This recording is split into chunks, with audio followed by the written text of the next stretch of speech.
अगला जो आज है अपने प्रगतिवाद। देखिए हमने शुरू किया था आधुनिक काल, भारत हिंदू युग, द्विवेदी युग, फिर उसमें रहस्यवाद, बीच में हालावाद, राष्ट्रीय सांस्कृतिक काव्यधारा, है ना, छायावाद भी पढ़ा था उससे पहले। अब आता है अपने प्रगतिवाद। समय आपको याद है, अगर इसका समय देखेंगे तो छायावाद के बाद 1936 से शुरू होगा 1943 तक, ये इसका समय है। जैसे छायावाद का 1918 से 1936 है। अब ये प्रगतिवाद का समय आता है। अब प्रगति का नाम ही पता चला में प्रगति हुई होगी इसमें कुछ। आपके क्षेत्र में क्या प्रगति हुई देखिए कि वह काव्यधारा जो वैचारिक स्तर पर मार्क्सवाद से ओतप्रोत है। किससे ओतप्रोत है? सीधी सी बात है कि जिस काव्यधारा पर पूरी तरह मार्क्सवाद का प्रभाव है, वो कौन सी काव्यधारा कहलाएगी? प्रगतिवादी काव्यधारा। अब मार्क्सवाद तो आप जानते हो या नहीं जानते, इनका पूरा नाम है कार्ल मार्क्स। समाज के हितैषी थे ये, यानी कि इन्होंने कहा भाई जो पूंजीपति वर्ग है, जिनके लिए मजदूर काम करते हैं, तो पूंजीपति वर्ग पूरा जो मजदूर वर्ग है उसका शोषण करता, तो ये मजदूरों के पक्ष में खड़े हुए कि ये जितना भी मिलों में इनमें काम करते हैं उसका पूरा लाभ इनको भी मिलना चाहिए।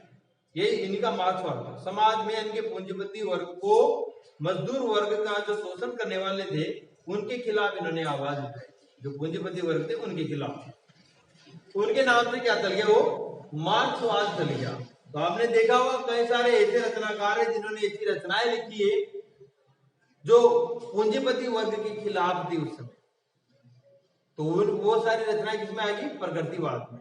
देखिए आप, बाबू गुलाब राय ने इसकी परिभाषा क्या दी है कि जिस प्रकार छायावाद द्विवेदी युगीन स्थूलता के प्रति सूक्ष्म का विद्रोह है, और उसी प्रकार प्रगतिवाद छायावादी सूक्ष्मता के प्रति स्थूल का विद्रोह है। तो आपको तो ये ध्यान रखना है कि परिभाषा किसकी है?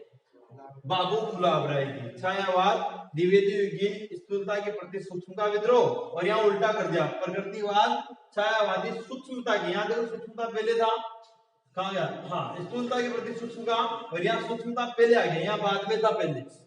भाई स्थूलता के प्रति सूक्ष्म का विद्रोह बताया पहले तो, लेकिन यहाँ सूक्ष्मता के प्रति किसका विद्रोह बताया है? तो आप चार शब्द याद रखेंगे, स्थूल सूक्ष्म, स्थूल सूक्ष्म, इन दोनों को ऑपोजिट करना है आपको। बाबू गुलाब राय की परिभाषा याद हो जाएगी, स्थूल सूक्ष्म, और वापस इनको उल्टा कर दो, सूक्ष्म स्थूल। जहां पर परिभाषा में दोनों चीज आपको इस प्रकार से विरोधी मिलेगी ना, वहां किसकी परिभाषा है? वो बाबू गुलाब राय। ठीक है, मतलब याद करने की, स्थूल सूक्ष्म और सूक्ष्म स्थूल, बाबू गुलाब राय। विद्रोह विद्रोह है सही, छायावाद प्रगतिवाद, प्रगतिवाद और द्विवेदी कौन सा था? हाँ, द्विवेदी के। अब देखो आप, दर्शन के क्षेत्र में जो मार्क्सवाद है, राजनीति के क्षेत्र में जो समाजवाद है, वही साहित्य के क्षेत्र में प्रगतिवाद। भाई दर्शन के क्षेत्र में जो मार्क्सवाद का प्रभाव है ना, राजनीति के क्षेत्र में जो समाजवाद का प्रभाव है कि नहीं? राजनीति के क्षेत्र में समाज से वोटिंग करता है, उसके अकॉर्डिंग ही चलता है समाजवाद। और अपने देखो साहित्य के क्षेत्र में उसी को हम क्या मानते हैं? प्रगतिवाद। कि दर्शन के क्षेत्र में जो मार्क्सवाद है, राजनीति के क्षेत्र में जो समाजवाद है, साहित्य के क्षेत्र में वही क्या है? प्रगतिवाद। प्रगतिवाद को मार्क्सवाद की का साहित्यिक संस्करण माना जाता है। पूरा प्रभाव मार्क्सवाद का ही माना जाता है इसके। तो प्रगतिवाद को मार्क्सवाद का साहित्यिक संस्करण माना जाता है। दोबारा देखिए, प्रगतिवाद 1936 से 1943 इसकी समय सीमा डिसाइड की। अलग अलग विद्वान वैसे अलग अलग देते हैं, लेकिन मुख्यतः ये ध्यान रखिए, वह काव्यधारा जो वैचारिक स्तर पर किससे? मार्क्सवाद से ओतप्रोत है। कौन सी काव्यधारा कहलाती है? ये भी आ सकता है। कौन सी काव्यधारा है वो? प्रगतिवादी काव्यधारा।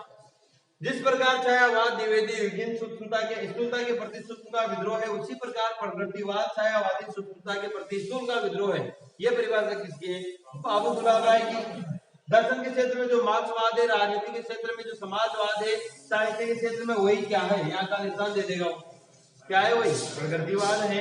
और यहाँ भी दे सकता है कि को मार्क्सवाद का साहित्यिक संस्करण माना जाता है। किसको? प्रयोगवाद को, प्रगतिवाद को, छायावाद को। तो आप बताएंगे यहाँ पर प्रगतिवाद को। ठीक है, देखिए प्रगतिवाद कहां से शुरुआत हुई इसकी, विश्व स्तर पर कहां से हुई, भारत में कहां से हुई, अध्यक्षता किसने की, कब इसका अधिवेशन हुआ, लास्ट अधिवेशन कहाँ हुआ था, ये सारी चीजें हम इसमें देखते हैं।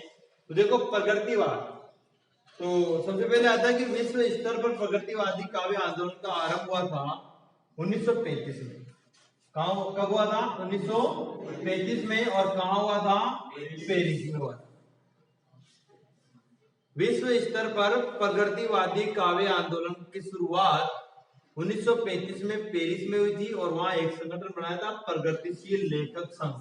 किसका गठन किया गया था? भाई जो भी प्रगतिशील लेखक थे उनका एक संघ बनाया गया था 1935 में। कहां पर? पेरिस में। लंदन पेरिस वही है, तो पेरिस में बनाया गया था विश्व स्तर पर। ठीक है, आगे देखो। नवंबर 1935 में कहा? वही लंदन में ही मुल्क राज आनंद, ये बहुत इंपॉर्टेंट नाम है दोनों, और सज्जाद जहीर कि 1935 नवंबर 1935 में ही लंदन में मुल्क राज आनंद और सज्जाद जहीर ने भारतीय प्रगतिशील लेखक संघ का गठन किया था। बहुत इंपॉर्टेंट। भारतीय प्रगतिशील लेखक संघ का गठन किसने किया था? मुल्क राज आनंद और सज्जाद जहीर ने। मुल्क राज आनंद और सज्जाद जहीर ने 1935 नवंबर 1935 में भारतीय प्रगतिशील लेखक संघ का गठन किया था। जबकि विश्व स्तर पर कहां हुआ था? नवंबर 1935 में हुआ था। लेकिन भारत में भारतीय प्रगतिशील लेखक संघ का गठन किसने किया था? सबसे पहले भारतीय प्रगतिशील लेखक संघ का गठन किया तो ये मत कंफ्यूज हो कि भारतीय प्रगतिशील लेखक संघ का गठन लंदन में कैसे हो सकता है? वही हुआ था। ये क्वेश्चन भी आ चुका है। कहां हुआ था? सभी भारत में लगाएंगे, लखनऊ में हुआ था। गदर पहला अधिवेशन यहाँ हुआ था तो लखनऊ में चेप देते हैं सभी।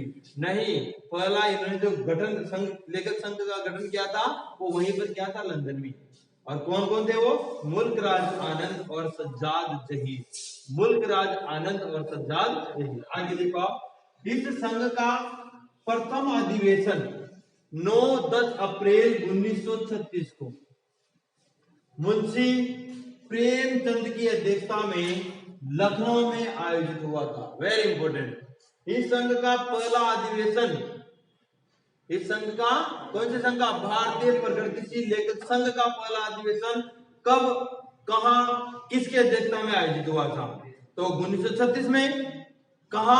लखनऊ में। और अध्यक्षता मुंशी प्रेमचंद कि भारतीय प्रगतिशील लेखक संघ का पहला अधिवेशन 9-10 अप्रैल 1936 को लखनऊ में मुंशी प्रेमचंद की अध्यक्षता में आयोजित किया गया था। आगे देखिए, 1938 ईस्वी में इसका दूसरा अधिवेशन हुआ था कोलकाता में। कहां हुआ था?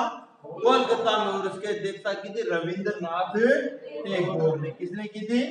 रविंद्रनाथ टैगोर ने। कि भारतीय प्रगतिशील लेखक संघ का दूसरा अधिवेशन 1938 में कलकत्ता में हुआ था, जिसकी अध्यक्षता किसने की थी? रविंद्रनाथ टैगोर ने की थी। और इसका अंतिम अधिवेशन हुआ था 1968 में। कहां? दिल्ली में। बस आपको इतना ही ध्यान रखना है। दोबारा देखिए, आप आज ज्यादा परेशान करेंगे। प्रगतिवाद। विश्व स्तर पर प्रगतिवादी काव्य आंदोलन का आरंभ 1935 में पेरिस में हुआ था, जहां प्रगतिशील लेखक संघ का गठन किया गया था। ठीक है, नवंबर 1935 में लंदन में ही मुल्क राज आनंद और सज्जाद जहीर ने भारतीय प्रगतिशील लेखक संघ का गठन किया था।